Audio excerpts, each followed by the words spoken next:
Dear HLF members and public from various innovation ecosystems in the world, it's a great honor for me to open this webinar.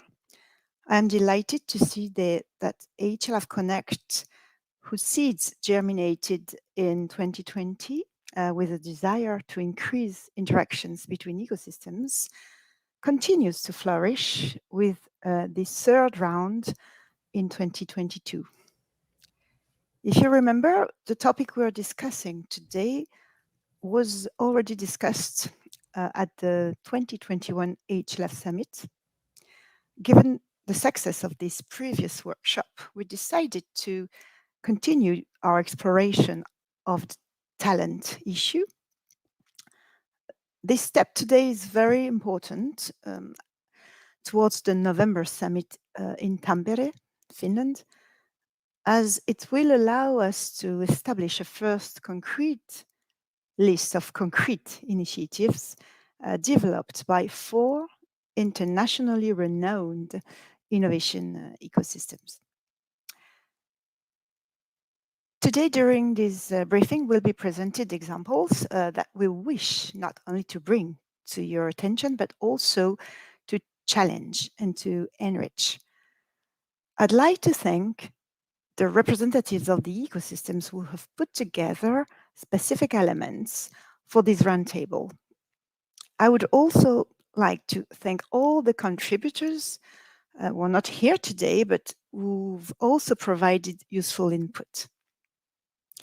And finally, I'd like to warmly thank Robert Thomas, Deputy Chair of the High Level Forum and CA Technology Transfer Expert, and also leader for Grenoble of this working group since its inception. Robert Thomas, over to you. Thank you.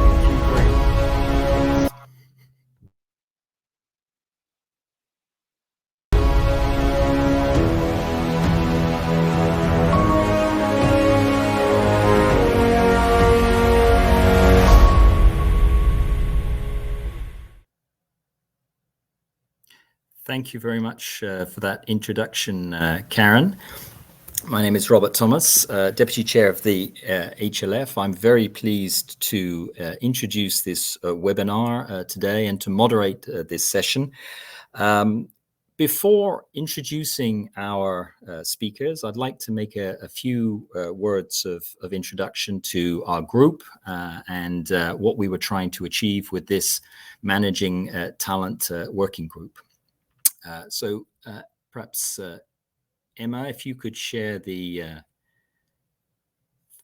no, it's the intro, Emma, if you could.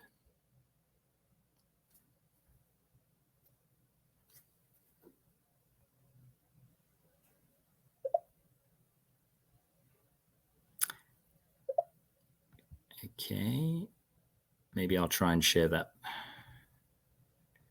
Okay, that's better. Thanks very much. So welcome again to this webinar, the subject Managing Talent, looking at the issue from the standpoint of innovation ecosystems. As Karen mentioned, we have 4 innovation ecosystems today who are going to present to you. Tsukuba in Japan, Leuven in Belgium, Tampere in Finland, and Grenoble in France. When we were discussing this area, as Karen mentioned, we actually started looking at this area of managing talent in 2021. We had 5 ecosystem members, Edmonton, Lund, Tampere, Tsukuba, and Grenoble, that started to look at this area. And we're very pleased to have our 4 speakers continue, 4 ecosystems continue with us on this topic in 2022. We identified 5 key themes around the issue of managing talent. Really, so for example, attracting talent. How do we attract and integrate talent into our ecosystems? And we'll be hearing today several examples of this important aspect of attraction, but also integration of people into our different ecosystems. How can we retain talent? So, for example, we may be good at attracting talent if it's at the university level. How can we retain talent and ensure that that talent remains in our ecosystem? How do we understand the assets and the needs of our ecosystem in terms of managing talent? How do we develop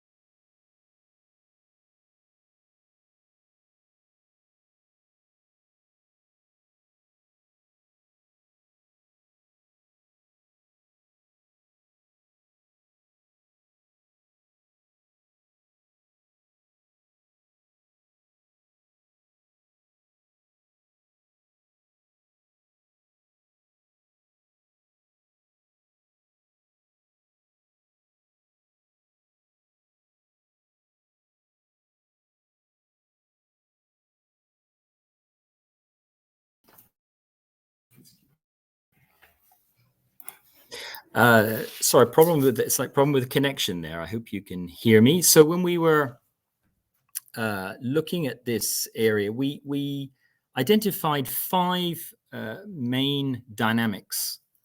COVID, this sense in a way that we have a world pre and post COVID. We understand the impact that COVID had on unemployment, on new working practices.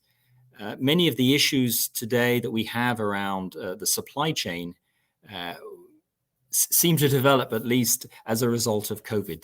This drive towards greater resilience, and indeed today we have this interplay between supply issues around the supply chain and indeed managing talent.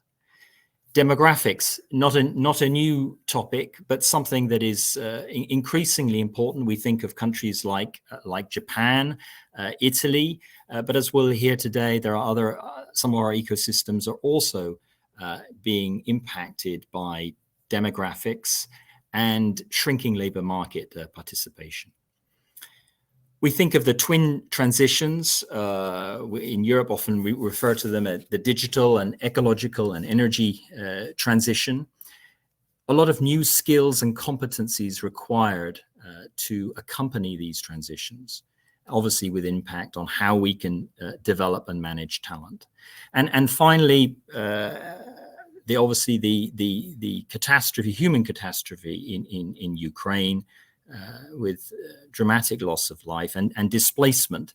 And again, we'll hear today of some of the impacts that is having on some of our ecosystems, and indeed on areas like the supply chain, and indeed accelerating in many ways Europe's response to climate change. We know that during COVID, a dramatic impact on employment rates, and I thought it would be interesting just to highlight what's happened after COVID. I think it's something that we're all very familiar with. We have this post-COVID employment boom.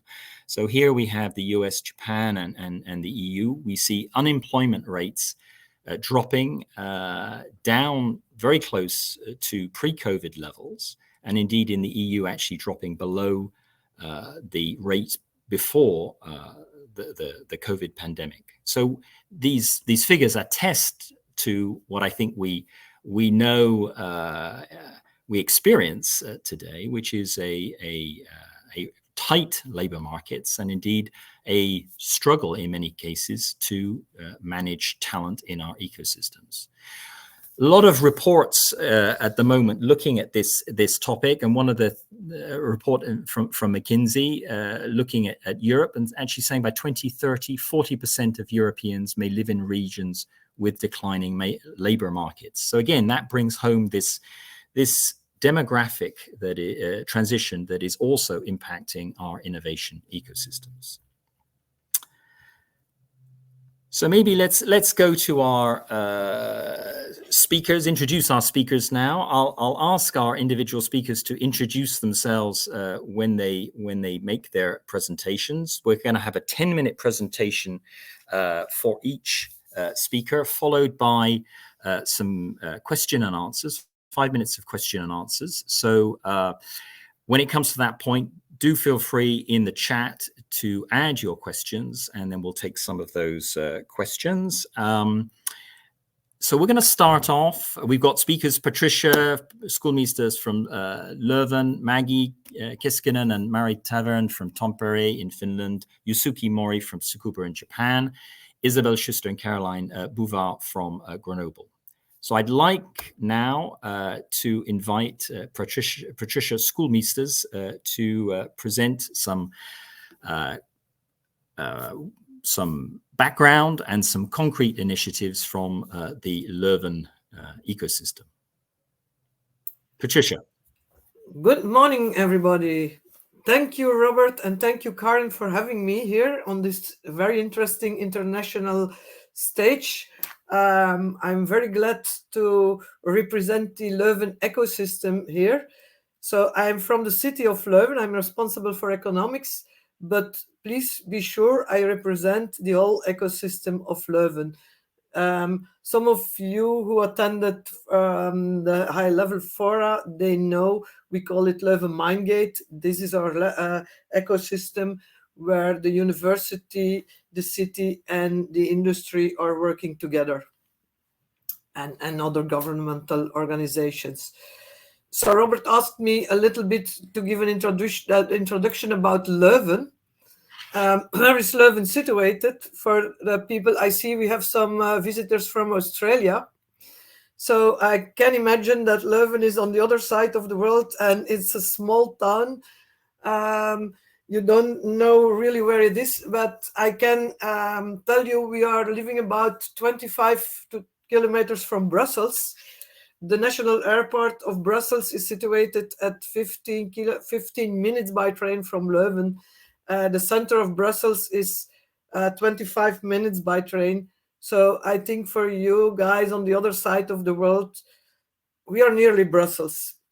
But it's like not being having a lot of pretension, but we are a little bit like Oxford to London is Leuven to Brussels. So we are a small city, a small town with 105 inhabitants. We have in the region about 500,000 inhabitants. But on top of those 100,000 inhabitants, we have about 60,000 students coming from all around the globe. The city of Leuven and Brussels, Belgium, I can show you it in Europe here on the map. We are a little bit squeezed between between France, Germany, and Italy, and some other smaller European countries around it. But I try to think that we are great, not big, but great in what we are doing. Our ecosystem mainly consists, I give you a little bit view on our ecosystem. So our Leuven Mindgate ecosystem, as I said, we have knowledge institutes like IMEC, KU Leuven, Flanders Meek, VIB, Health House, university colleges, International House.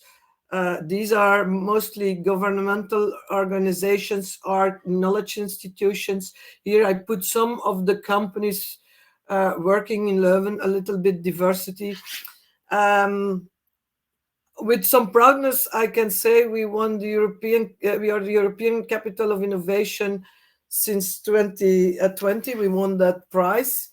The University of Leuven is the 7th most innovative university of the world, according to Reuters, and is since I think 2015 the most innovative university of Europe.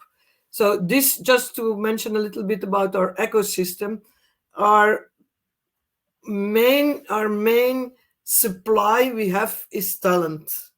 We don't have a lot of other industries, only beer. Most of you will know AB InBev. AB InBev is we are the hometown of Stella Artois, one of the biggest, the biggest beer company in the world.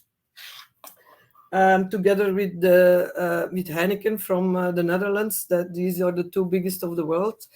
But for the rest, we are specialized in talent, deep tech, and technology transfer. This is a little bit of talking about our ecosystem.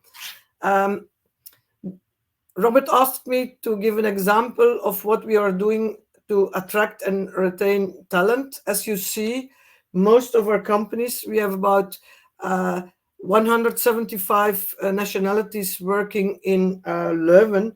Only IMEC is there work about 70, 75 nationalities. So attracting international talent is very important for us. I brought for you 3 examples. One is the International House, and the other 2 are smaller initiatives I wanted to share with you. The International House of Leuven is in fact a real effect of our working together in Leuven Mindgate. Leuven Mindgate started in about 2015, 2016 as an organization. And one of the first things we did in the working group about talent was having a big survey around the companies in the region. And it was about attracting talent from all over the world, international talent. We asked a lot of questions. What are your needs and concerns if you want to attract people? What are the existing initiatives and where are the gaps? And we wanted to fill the gaps. And it's the initiative to establish the International House was taken by Leuven Mindgate as an organization and the city of Leuven. Nowadays, since the beginning, we work very closely together with the KU Leuven and IMEC, remembering that the KU Leuven employs about 25,000 people together with the International Hospital and IMEC. It started up in 2018, and I have to hurry up a bit, I think. And what are we doing? The main gaps we found out was, of course, helping those people with integrating. Another important gap we came to was, what about the spouses? What about the family? What about the family coming with these people living in Belgium? Because often we saw people are going back to their home countries because the spouses or the family is not socially adapted, is not integrated, doesn't feel happy here, and they want to return home. That's where we began to work on very closely. So what do we do? And I see we, because International House is linked to the economical service of the city of Leuven for the instant. Our director is Nathalie, but she's not here today. Probably Anna Tripp is in the audience, and she can help with some questions later on. We have an informal portal. We provide services. We organize a lot of sessions for newcomers. I had a look at the website today, and it's incredible what we are all doing for those people. It's walking together, giving sessions about how to find a job. We create, especially important, creating a community in the weekend, because in the weekend, those people, they need some social integration. That's a very important one.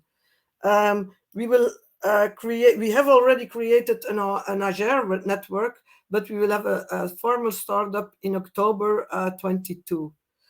So what are challenges for the future? International mobility. It would be nice if people with a permit to work in Belgium could go for some months working in Grenoble or in Eindhoven or in Tampere without having to do a lot of new papers. And of course, the funding of this kind of initiatives stays in times of economical crisis always a challenge.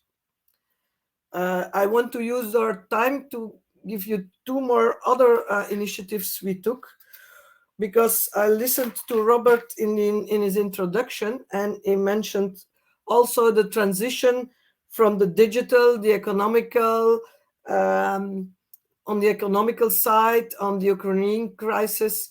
So we don't, in Leuven, we don't, we attract top talent from abroad, but we need other talents too. For instance, we lost a lot of talents in operational functions due to COVID. People were not having an employment, so they search for something else. That's a big problem.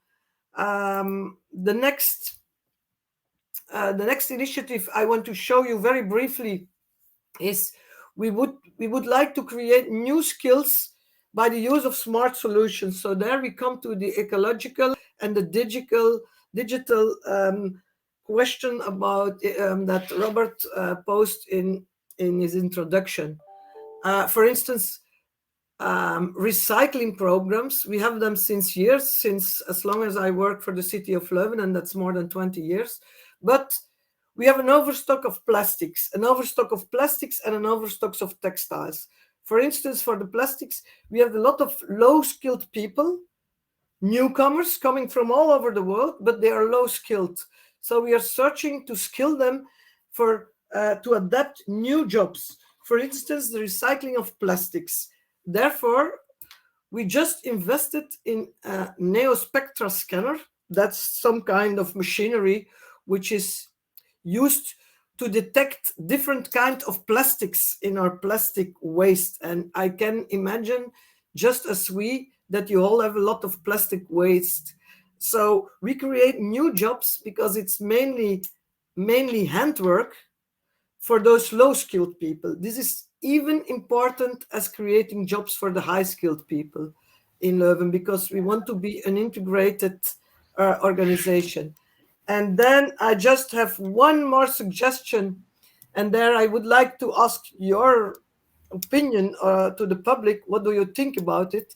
We have a huge problem in the Leuven region finding machine operating people who learn to work with machines.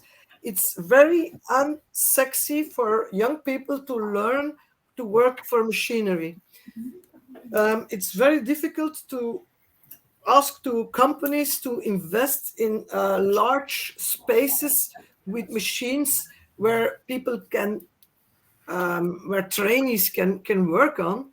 So I made a suggestion to the Flemish government to create a platform by means of the metaverse technology, and to create a basic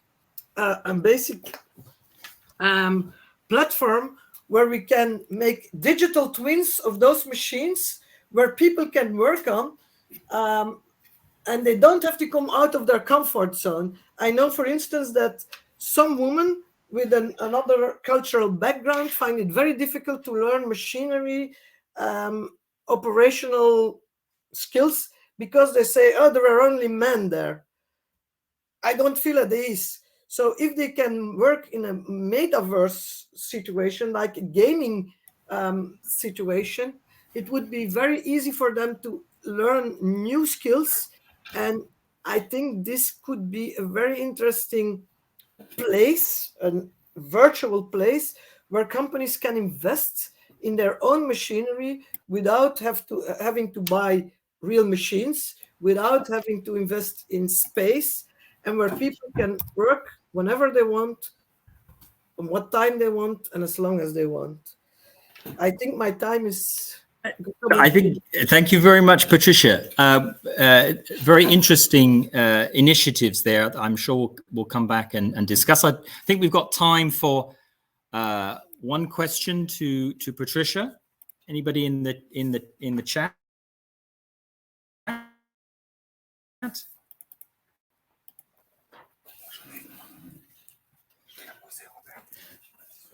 Patricia, you talked about the international house. What is the main barrier for Leuven today to attract international talent? Do you think is immense competition? What are the real challenges? Sorry, my mic was off. I think the real challenges are, coming to Europe is for some people a big step with their families, and then they have to choose where to go. They have to link to one company, and I learned from Natalie and Anna, the colleagues from International House, that sometimes putting those people at ease is very important. Mm-hmm. It's bizarre because the paperwork is one, of course, that's technical. We have an all other system. We don't have questions about safety with the Ukrainians. For the moment, it's quite okay. But there is, in fact, as you say, international competition. So I think we should try to work together. I think the solution will be in working together with the different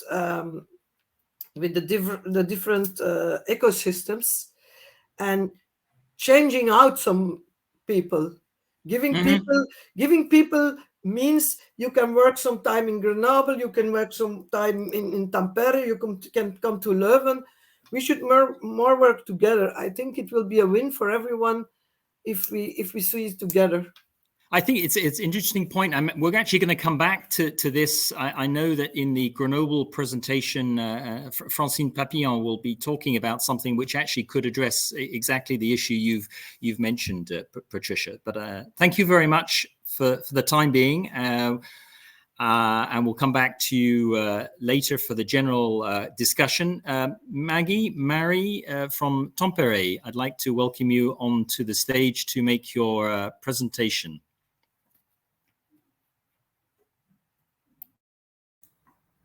Hello, everybody. Thank you, Robert, and thank you, Patricia, for excellent introductions and looking into what Leuven is up to. I think it's a good point for us to continue on it because we have some similarities to Leuven. We're also situated here in Europe, fairly unknown place as Tampere. We are actually the second largest city region in Finland, and we're located about 2 hours away from Helsinki, the capital, which is much more famous. My name is Maggie Keskinen. I work as a policy director in the mayor's cabinet, so working especially with different policy initiatives. And together here with me is Mari Taverne, Director of Talent Attraction and Migration. And we'll give you a brief introduction on our key initiatives and interesting projects that have some kind of touch point to this ecosystem development. Okay, now I'm trying to change the slide just a second. So overall, Finland, like Japan and other developed nations, is facing the challenge of an aging population and low birth rate. So it's actually increasing when we go into the 2030s and 2040s. And the size of our workforce is constantly decreasing, creating a big gap, especially into the public budgets, but also in the creating a growth problem for our companies, similar to what Patricia was also describing.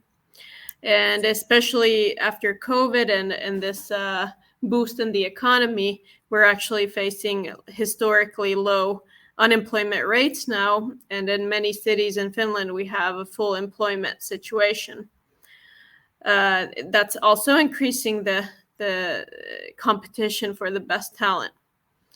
And historically, we're very small and we have a very homogeneous population and very long distances, which is maybe another challenge that we have. Fortunately, Tampere is in a very good location, so we're like we're actually like one of the more successful cities and regions in Finland. And we have this big welfare system and excellent public services, but we also need people to run that public system and people to pay the taxes that makes this possible. So that's why it's so critical for us as a country to manage this talent challenge that we have. And we have a very high rate of innovation and high rate of development, which also poses challenges to how can we have the best skills and the skills that can create new innovations or operate with the newest technology.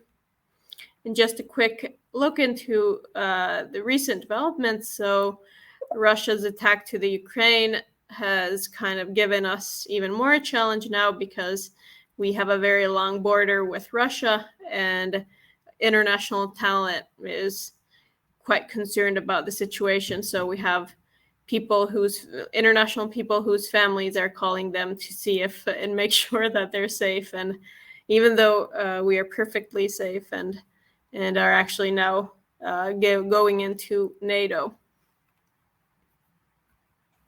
Then I'll hand over to Mari, please. Thank you, and thank you for inviting me to this event and forum. As Maggie explained and gave very good background information about our situation, my responsibility is to offer the attraction and reception and integration services at the city of Tampere. And for those, I'm looking for the legislation and also for our strategies, how to combine the legislation in Finland for the integration services, and also in how we form our strategy policies for the future. We are facing some challenges in the future, as Maggie explained very widely. And that's why we decided in 2019 to create our own city's strategic program on international talent attraction and migration, which states until 2024 how we operate and what kind of services are we creating for the city to help to attract and retain talents. As well, we have a service package here in the left side. You can see our integration program. That's a legal document that every city needs to have, and there we explain actually how we organize all the services. But we decided to have also this kind of strategic outline and framework to have a more forecasted way to approach the situation that is coming in the future. We can go to the next slide. Can I change slide? Yes, I can do it myself. Thank you. So this is our structure today in our services. We have international talent attraction and migration services where we offer. We have International House Tampere, like also in Leuven, which offers services for companies, for international recruitment, and also talent attraction services. We also emphasize the importance the international students who come here to study, how to retain, what kind of employment services we can offer for them, because that's the top one reason why the international students actually stay in the area to have the employment. Then we have the International Skills Center, which is for the unemployed migrant background people. We offer services for employment and to push forward the studies, professional studies, and also for the Finnish studies. And of course, we have also the multilingual info Mainio, which offers with 16 different languages, very low ground level services for every international who moved to Tampere or to the Pirkanmaa Tampere region. So that's our structure. But then we go forward for what are actually our single point services to support the internationals who arrive to Tampere. Here you can see a little bit our spaces in the center, city center. So we offer education and work-based migration services. As I mentioned, we give information how to find a suitable study place, or how to establish the professional networks in Tampere region, which is very important to find out what are the suitable working possibilities in Tampere. Then the multilingual guidance, as I mentioned. Then we have a competence development services and international recruitment services for companies. And what is actually important is that the International House Tampere is not only a service point for the services of the city of Tampere, so our municipal services. We also include there other services that come, for example, from the university side or from the secondary professional schools, as well from the public services from the government. And this is how we enable the newcomers to find actually very easily the services that they need in the first phase. And that is actually our philosophy, that if the process of coming to Tampere and to Finland is easier, then, and the feeling also that everything works and everything is easy to find and easy distance, then it is also easier for the newcomer to bring their family, to create their lives in Tampere. That's actually the part of the retention also, that all the services are included at the same service point. This is not an easy task, because, as you know, each of the organizations have their own policies, have their own structures and their ways to operate.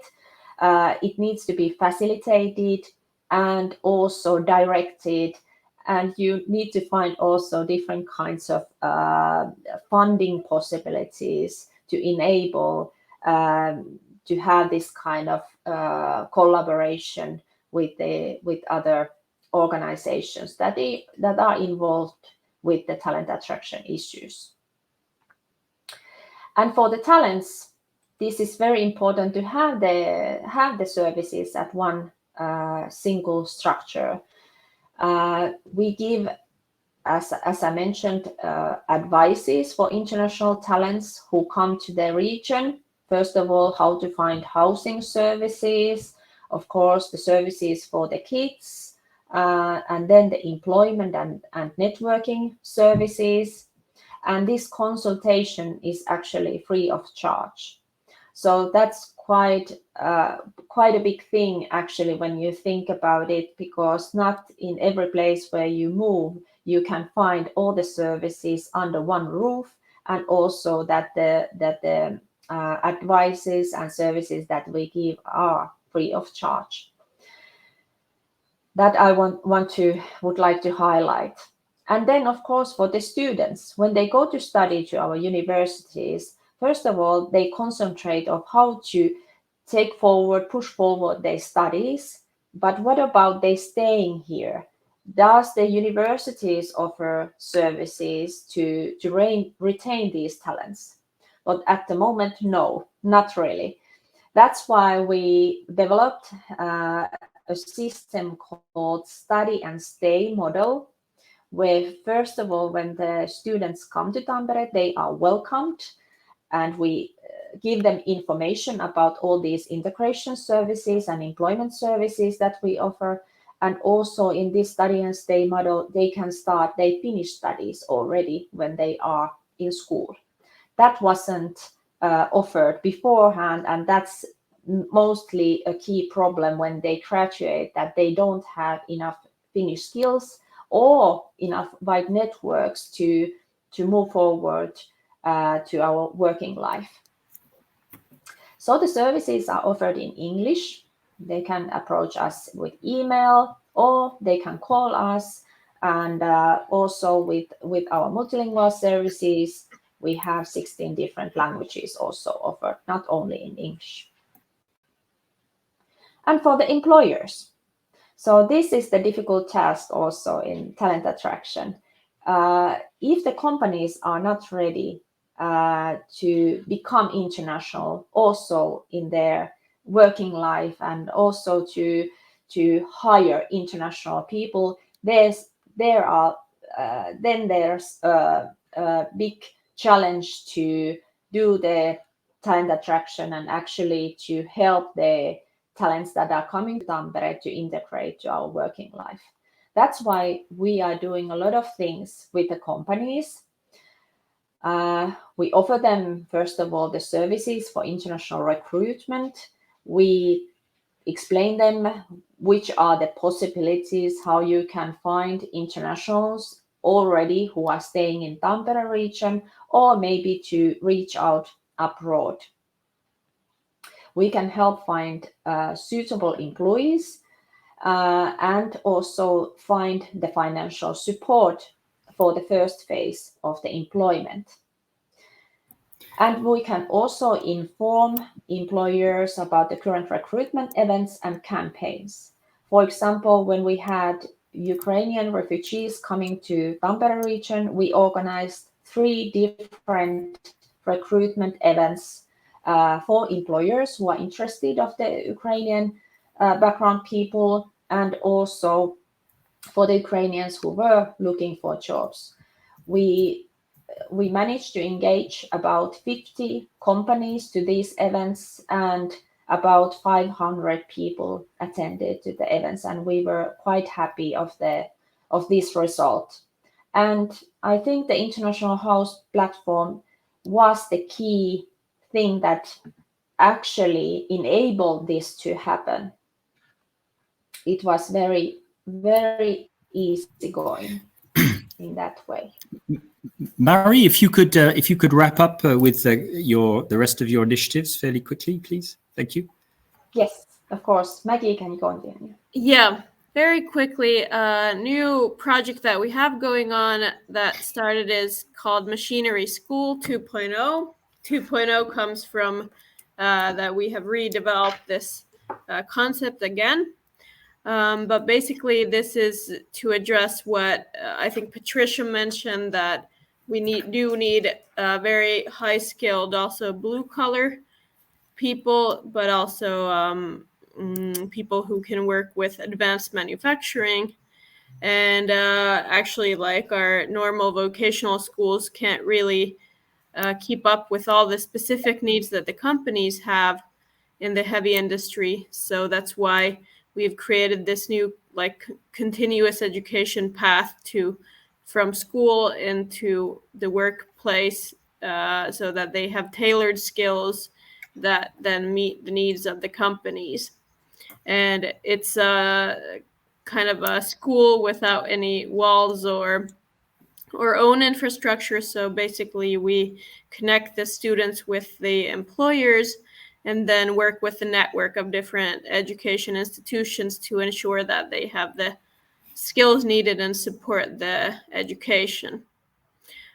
But this is basically a quick summary of the machinery school, and if you have any questions, we can discuss that later.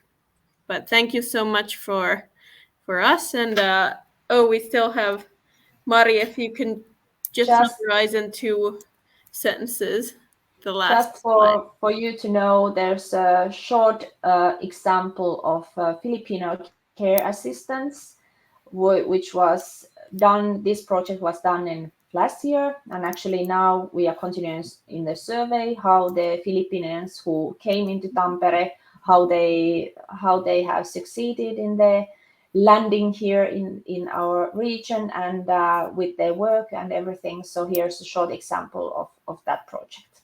Thank you. Thank you very much, Mari and Maggie. And I think we'll come back, if I may, Mari, Maggie, to some questions towards the end. I think one of the interesting things you're talking about there, Mari, getting onto some of the difficulties and the practices that you've put in place to actually put people together for your international house activities. I think that's very interesting to talk about. I think as we get to the end of the general discussion, I'd like now to move on to the presentation from Grenoble and welcome Caroline Bouvard, Isabelle Schuster, and Francine Papillon. So Caroline, please introduce yourself and the floor is yours. Hi, everybody. Very happy to be with all of you. My name is Caroline Bouvard. I'm the Deputy General Director for Economy and Attractiveness. I still do not like this word in English, but we'll keep using it for Grenoble Alpes Metropole, which is the administrative structures that covers the city of Grenoble and all the surrounding local cities which are part of the metropolitan area. So I just move forward directly, right? Since I see that we have little time left, just a quick reminder, because I think most of you already know quite well our territory. But just as a reminder, we're a metropolitan area of about 445,000 people. But if you actually include the whole urban area, which surrounds this administrative subsection, we cover, in terms of economic impact and linked to employees and employers, about 800,000 people. So we are a middle-sized metropole compared to other bigger ones in France or in Europe, which used to be, I would say, a disadvantage maybe in terms of attractiveness for talents, but is now becoming something that is much more interesting post-COVID. I will not get into the detail of all the numbers. You know that we are, as you all, a very innovative ecosystem with a lot of research. We also have a big university and we're fairly attractive for students.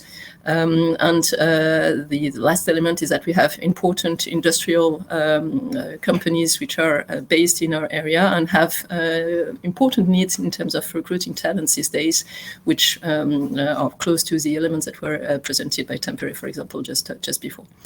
So if we can move, Julien, to the following slide.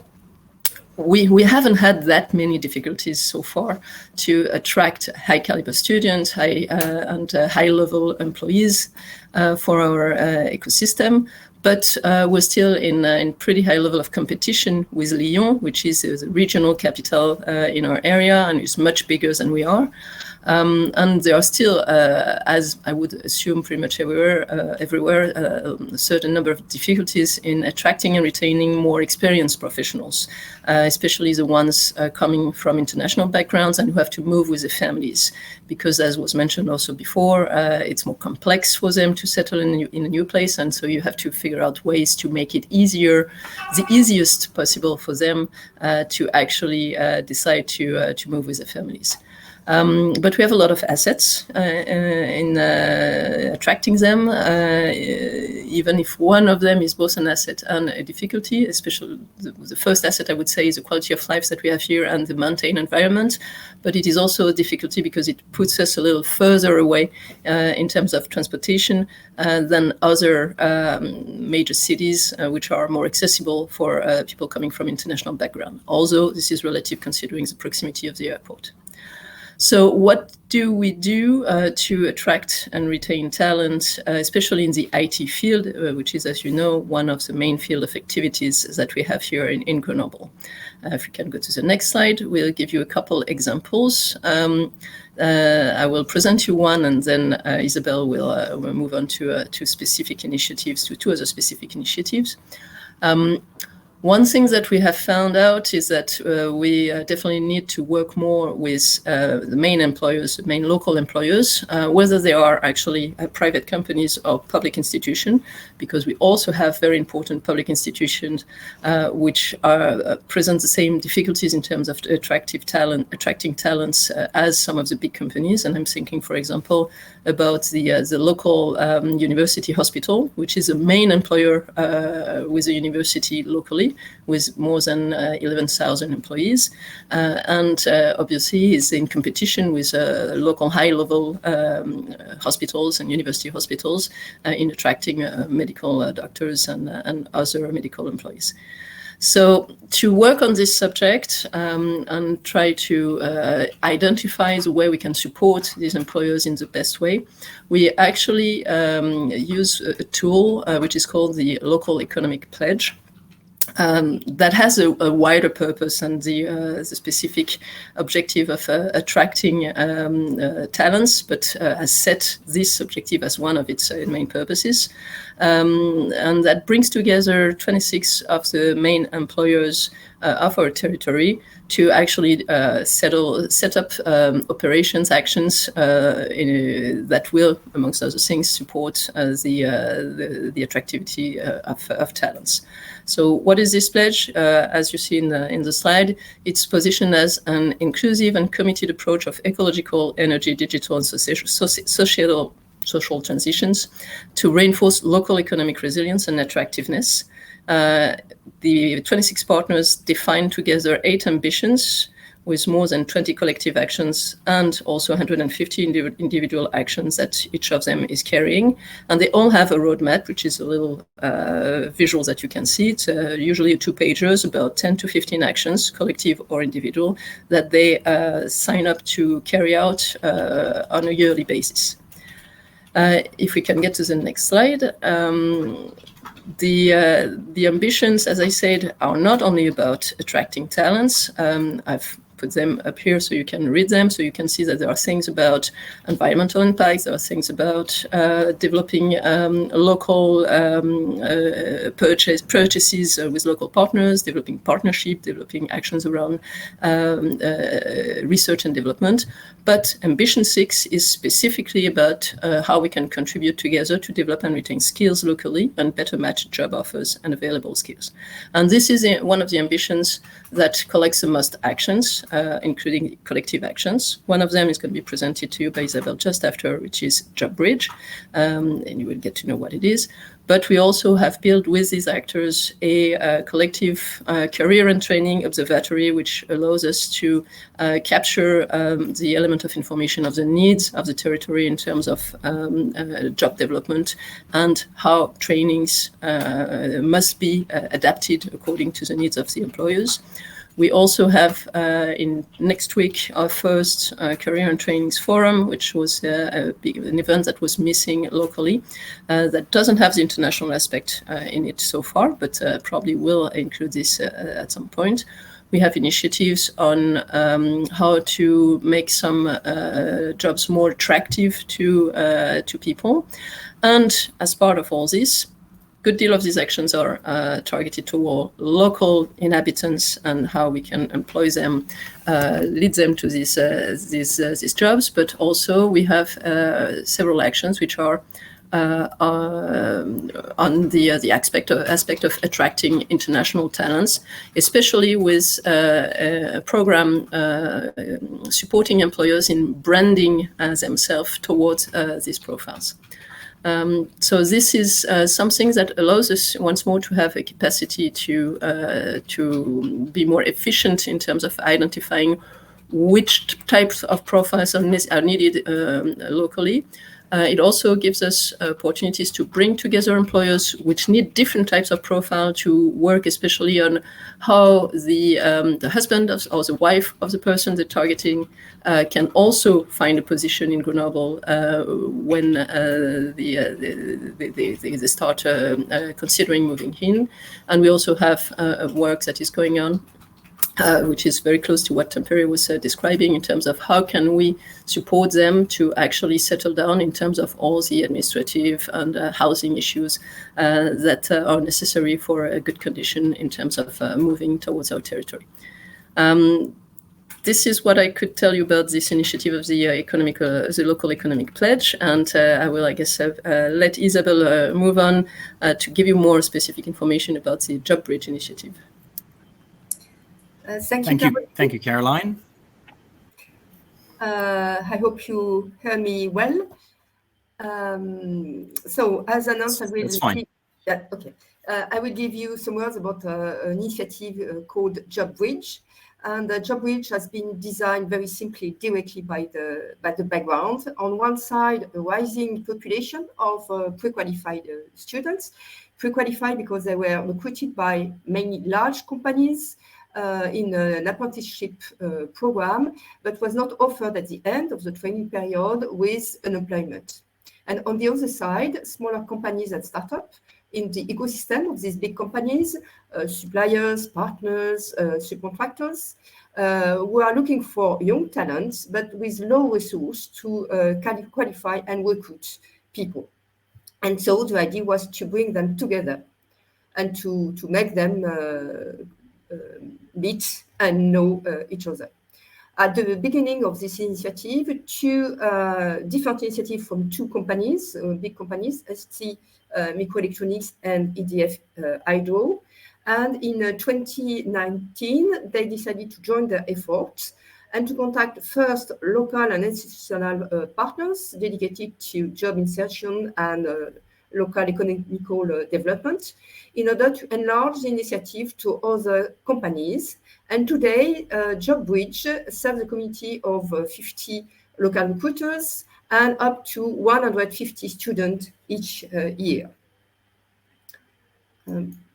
A first expected challenge was the difficulty to gain interest from a group of organizations.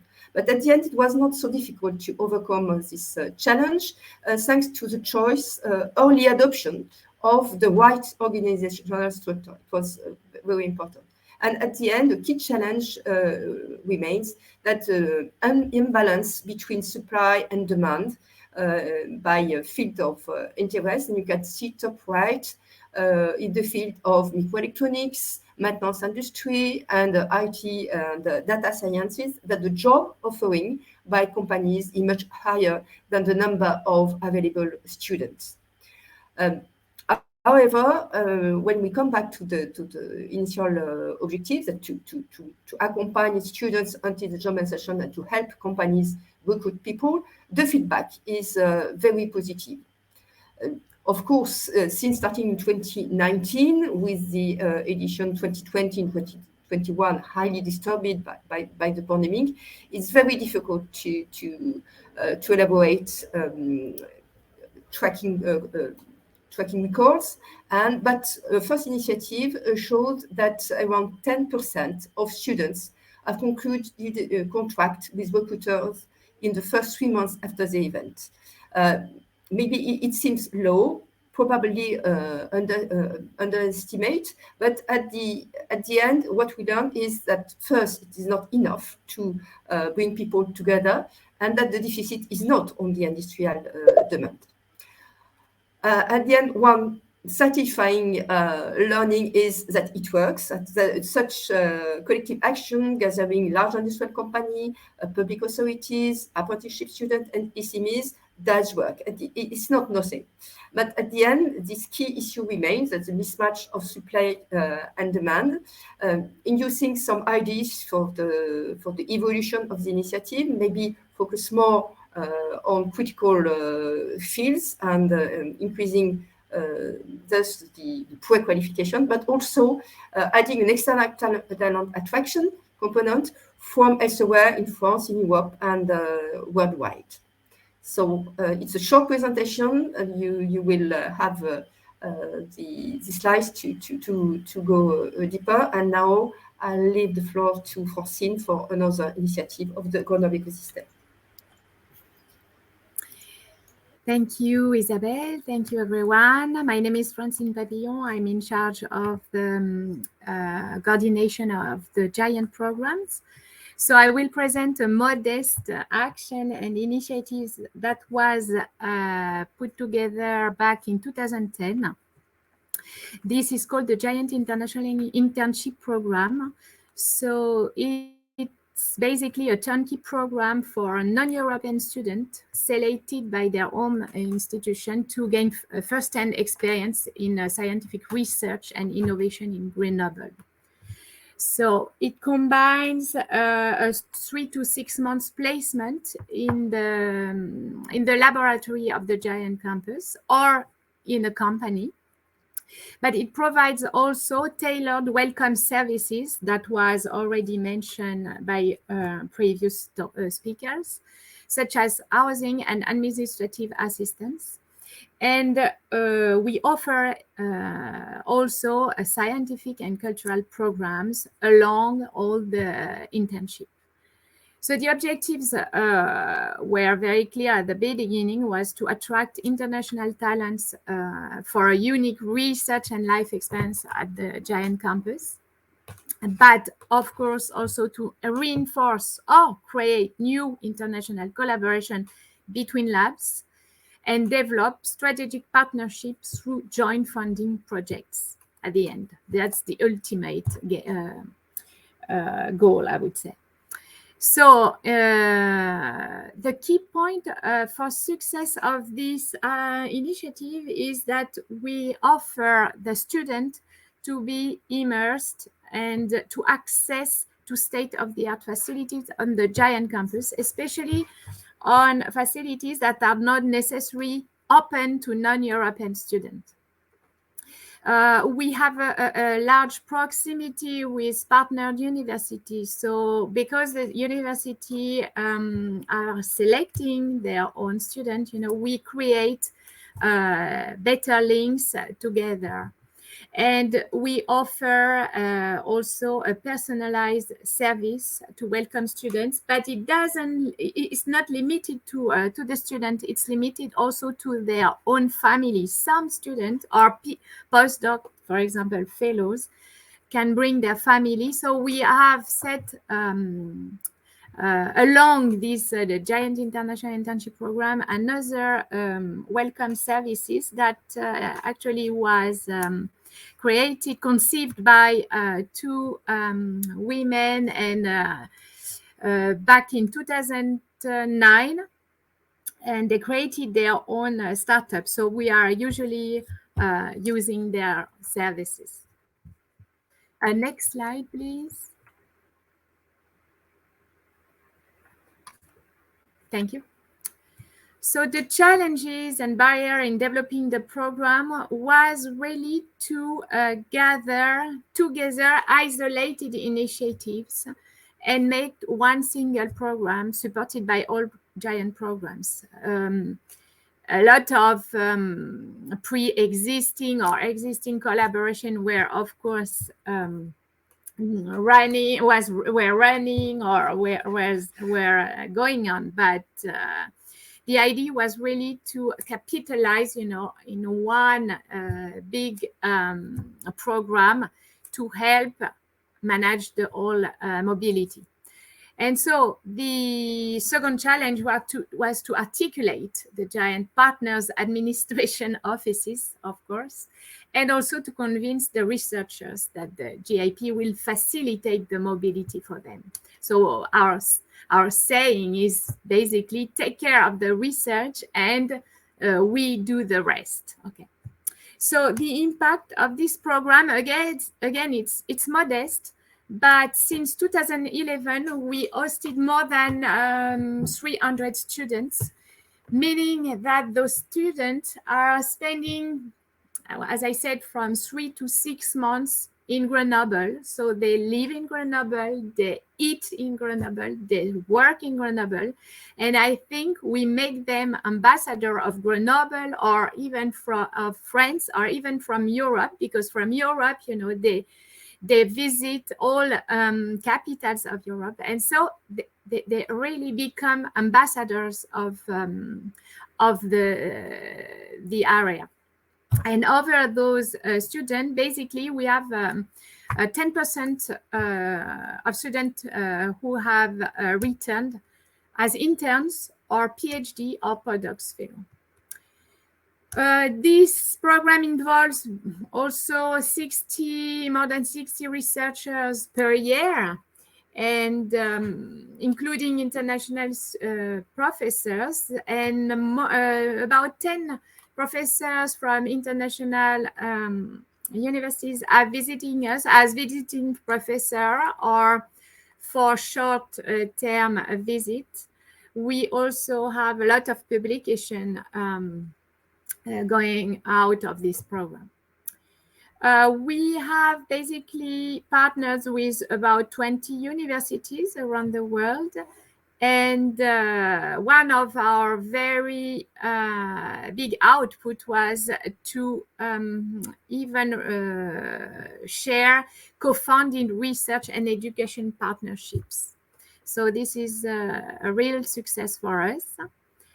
Major learnings and best practice, what we notice is that it's always good to start, small, but to be ambitious for building a robust and durable program. Of course, COVID was had stopped, in a sense, our program for 2 years, but we are in the we are hosting this year about 15 students this summer. So it's starting gradually, and we hope to be back to normal soon. And what is very important is to establish really articulated links between partners, between researchers, and also with HR and administrative staff. So it's good to involve everyone and to invite them, during the program at different events that we organize. The next step, as I said, is to recover from. Can you wrap up, Francine? Yes. Can you wrap up, please? Yeah, that's over. Recover from the COVID period and revive the dynamics of student mobility, of course. And why not extend the program to other HLF ecosystems? Thank you. Thank you, Francine. And there's that invitation at the end, which I think was sort of something that Patricia was mentioning about how can we increase collaboration between ecosystems. So they're one example, perhaps, with the Grenoble internship program. Maybe if I could just ask, before moving to Yusuke, just ask Caroline one question about the local economic pledge. We've already got a lot of networks in Grenoble. What's new about the local economic pact? That's a very good question, because it's always the issue when you start a new initiative. I think what was the first purpose that we put on the table when we contacted these companies and institutions was to say, if it already exists in one form, we will work with whoever is doing it.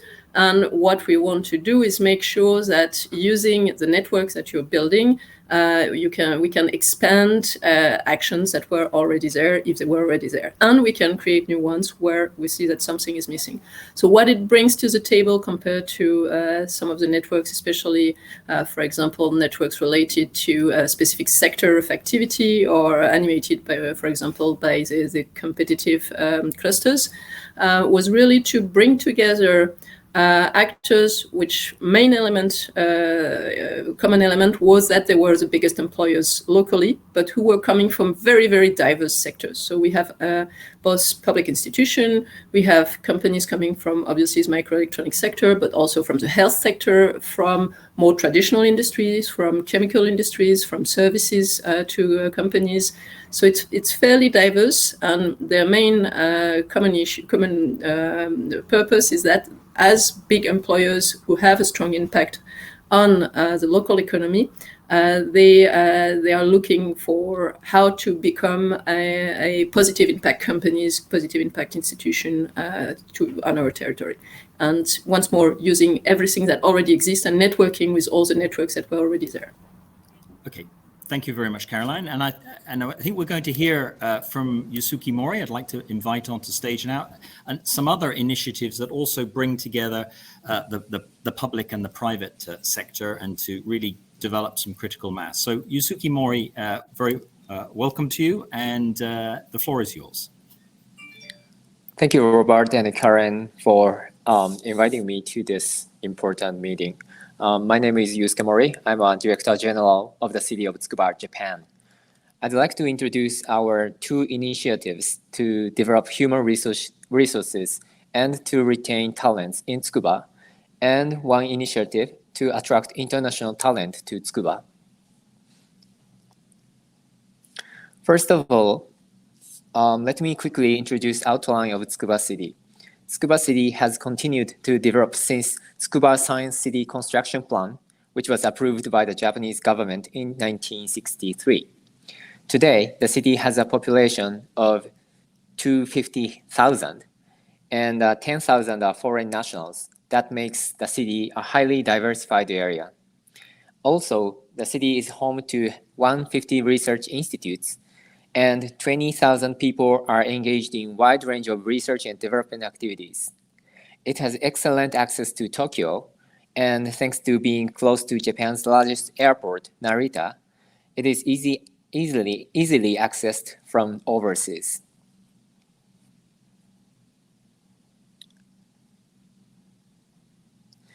As I mentioned in the previous slide, there are a lot of research institutes and companies in Tsukuba. In order to connect those institutes, TGI, which stands for Tsukuba Global Innovation Promotion Agency, was established to be a platform of industry, government, academia collaboration, and to be the hub of Tsukuba's innovation. There are many research institutes in Tsukuba, and particularly in the life sciences domain, there is an agglomeration of some of Japan's leading universities, national research institutes, and major corporations. TLSK, Tsukuba Life Science Promotion Association, was established in 2012 with the cooperation of various organizations. Here, I'd like to talk about our unique initiative called the Master's and Doctoral Degree Program in Life Science Innovation inside the Tsukuba ecosystem. The program has two purposes: to develop a platform for fostering experts in the area of life science in Tsukuba, and to establish an ecosystem in which program participants are employed by local companies. This degree program was established in 2015 by the TLSK with the University of Tsukuba as an affiliated graduate school. Program participants are able to obtain degrees in 6 areas of expertise, which are disease mechanism, drug discovery, food innovation, environmental management, bioinformatics, and biomolecular engineering. One of the features of the program is that various member organizations, such as national institutes and private companies, are involved as professors under the cross-appointment system. We ask TLSK member organizations to cooperate with the program by joining as a professor of the affiliated graduate school or hosting student interns. The active involvement of companies in research instruction also enables program participants to think from the perspective of companies and to acquire skills required as researchers in the private sector. In addition, it is a good opportunity for research institutes and companies to find a promising person to work for their organization.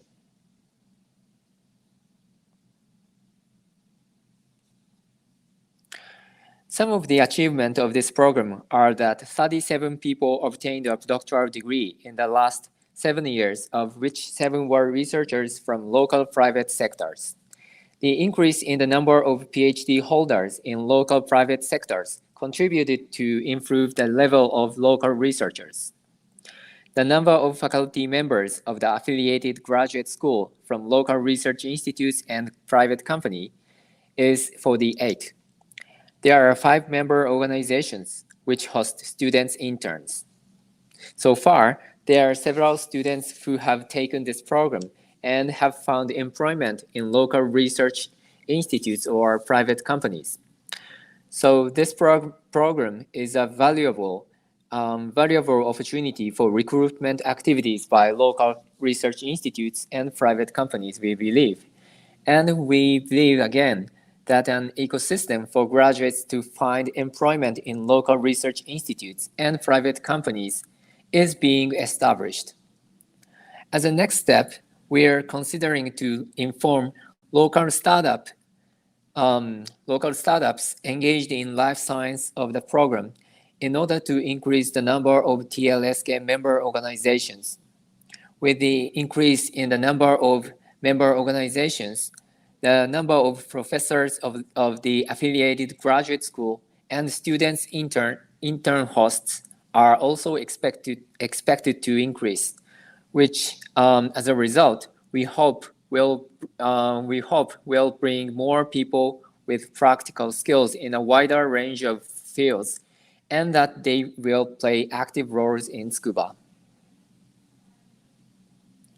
Next, I'm going to talk about Edge Next, which is a program to support people who aim to start business or challenge new projects based on result of research and development in scuba. The program is divided into 2 parts, basic section and advanced section. In the basic section, participants will learn how research can be utilized and how its value can be assessed. In the advanced section, participants will learn how research can be applied to business and marketing. One of the features of the program is that it is open not only to the students and faculty members of the University of Tsukuba, but also to research institutes and private companies in the city. This feature of openness helps support students and researchers to start business and cultivate supporters, and allows the program to play a major role in shaping local startup ecosystem. In 2021, 50% of participants were from the university and 40% was from national research institutes and 10% was from private companies. Succeeding projects of this Edge Next project, starting from 2022 this year and beyond, are in preparation.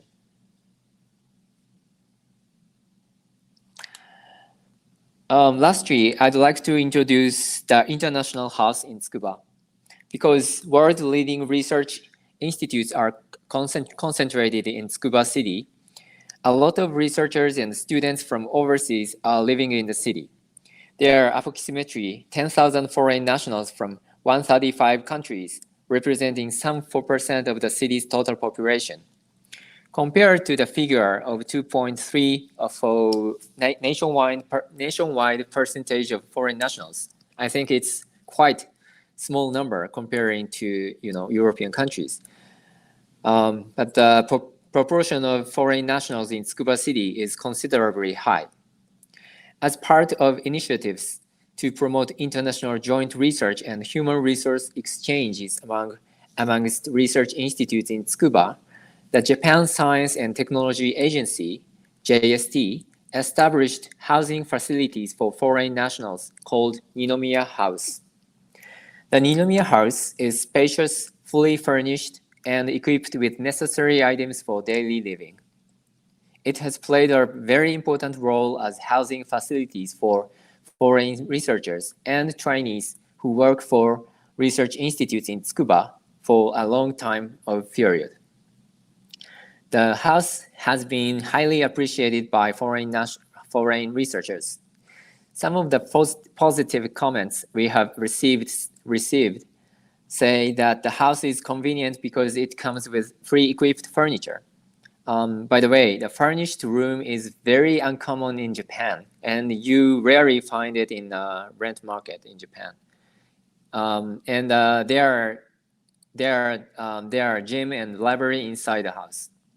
Other favorable comments said that it was nice to be able to talk to English-speaking staff at the house, and that it was very convenient because the house was located around the town center and close to the station and commercial facilities. The housing facilities also bring two major advantages for Tsukuba City as a host town. One is that because researchers already have a place to stay in Japan, host researchers who are at the universities or research institutes can easily make plans for guest researchers, which significantly contributes to reduce all the paperwork and administrative duties. The other advantage is that the housing facilities act as point of contact for local government officials.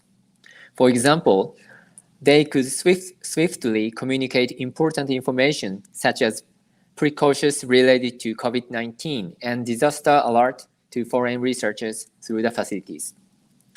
That is the end of my presentation. Thank you for your attention. Thank you very much, Yosuke. And maybe just one quick question before we have a more general discussion. Thinking about the life sciences program and the entrepreneurship program, what are the expectations for these programs in the Tsukuba area? What sort of impact are you really hoping for? Yeah, I think that's a collective action of each research institutes, and of course the value of universities and research institutes and private companies could vary. So this kind of collective program to foster students as well as junior researchers can foster the potential of talents, and that could make those talents think about staying in Tsukuba area. That is a kind of expectation we have. Mm-hmm. Thank you for that. And I'd like to ask now a more general question. So anyway, thank you to all our speakers for those very interesting presentations. I'd like to follow up on one theme, this international aspect. We've heard a lot of discussion here from Patricia, Mari, Yosuke, and also Francine about the international, or the integration, if you like, for international talent. And maybe in the context of collaboration and thinking about maybe some of the organizations listening to this webinar, if they were looking to establish a kind of international house type initiative, what advice would you give as some of the best practices, some of the things that you really need to think about? Maybe Patricia, start with you. The first thing I would say is make sure you have a good ecosystem and a good cooperation, because organizations have to be on the same line. This means, for instance, we have very huge organizations like IMEC and KU Leuven, who have their own providers for students, mm-hmm. for doctorate student, for PhDs, etc. But smaller companies, they don't have that. For instance, I just wrote in the chat, housing is a problem. I saw Karen asked me, is mobility a problem? And she meant real mobility, going from A to Z. That's one of the problems, but the biggest issue for us is housing. So the big companies, they are helping their talents with housing search, because it's very important and very, very, very expensive in Leuven, really expensive. So working together and having a very good working ecosystem is, I think, one of the first necessities. And then you have the need of a government organization or a city which takes on the problem for the smaller companies, because they are not organized like the very big ones. Okay, thank you for that. Maggie or Yusuke, any other comments? So you're setting up a kind of international house initiative. What advice would you give?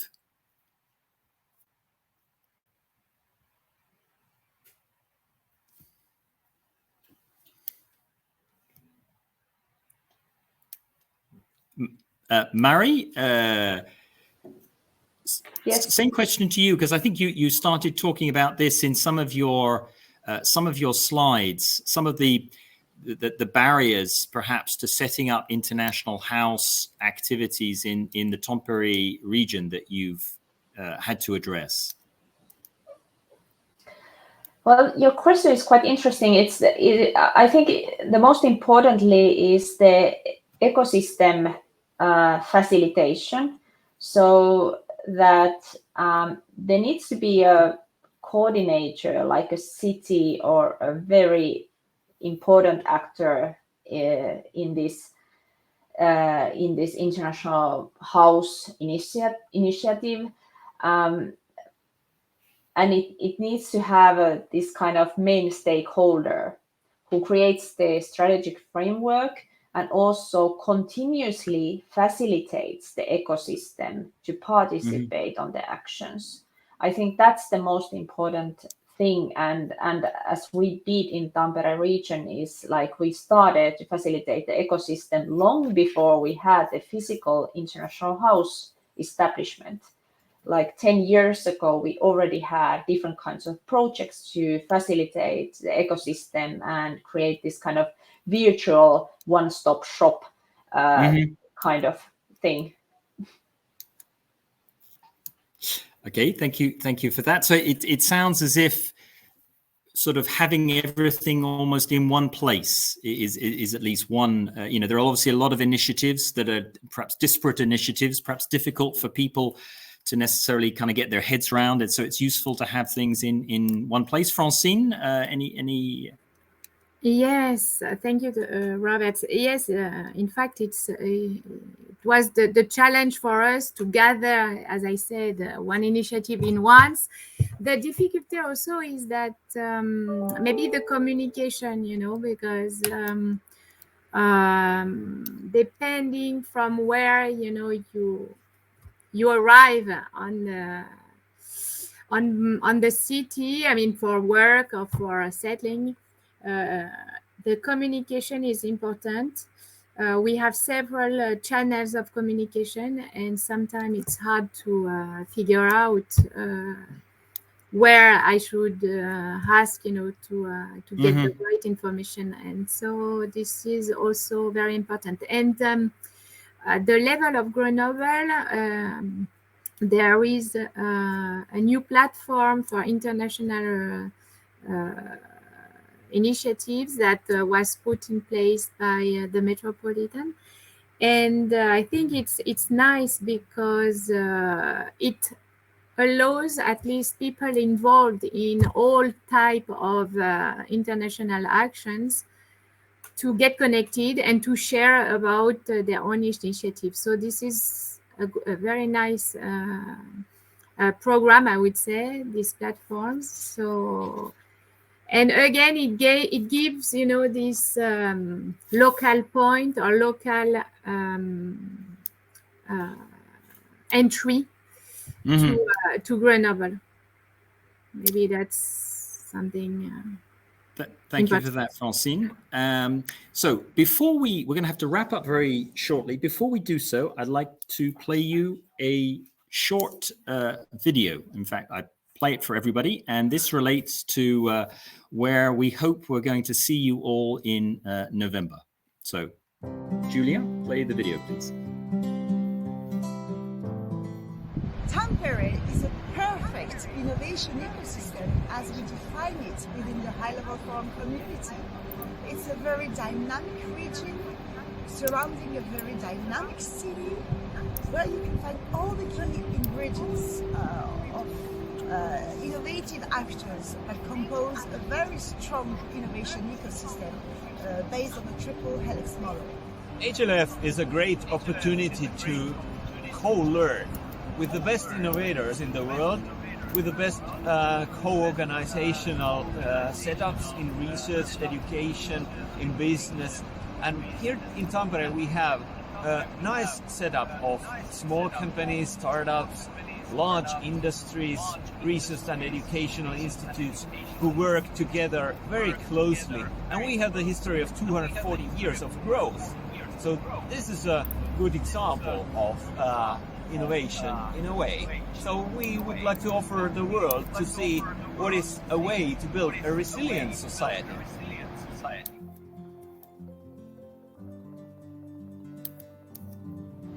We can expect discussions regarding how do we meet the challenges of 2030. We expect many other innovation ecosystems visiting Tampere regions and participating in discussions, workshops and gallery sessions. In this very extreme point in the world map, we can expect innovation for and innovation in extreme conditions. Extreme conditions, extremely interesting discussion.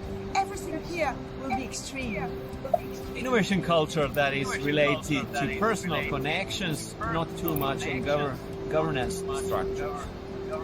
And we will also welcome keynote speakers, distinguished guests, experts, and people from all different domains related to innovation. Arctic conditions, not too much light in November. Darkness, but light also. Welcome to Tampere, November 2022. I look forward to be here again and welcoming you all in the 11th high-level Forum Summits.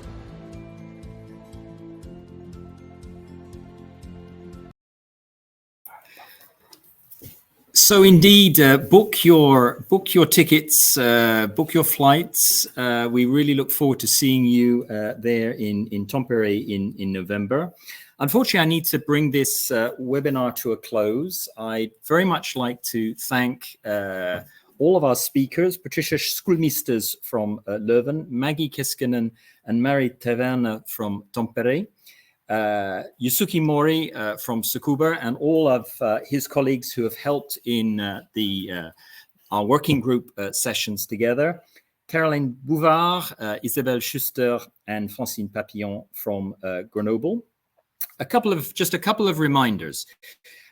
We set up this working group to, within the group, share some initiatives, concrete initiatives around managing talent between us, and today to share it with the audience on this webinar. We'd really like those of you who are listening in our HLF ecosystems or elsewhere to join our working group to provide other initiatives that we can share together, and in particular in view to preparing a workshop that we will have together on this subject in Tampere in November.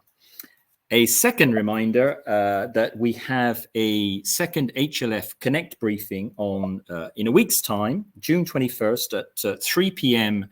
European time.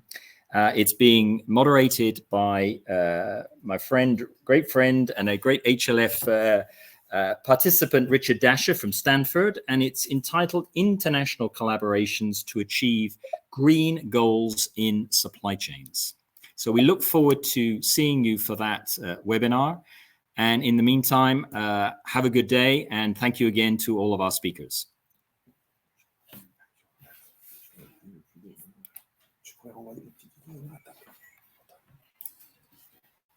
Venga,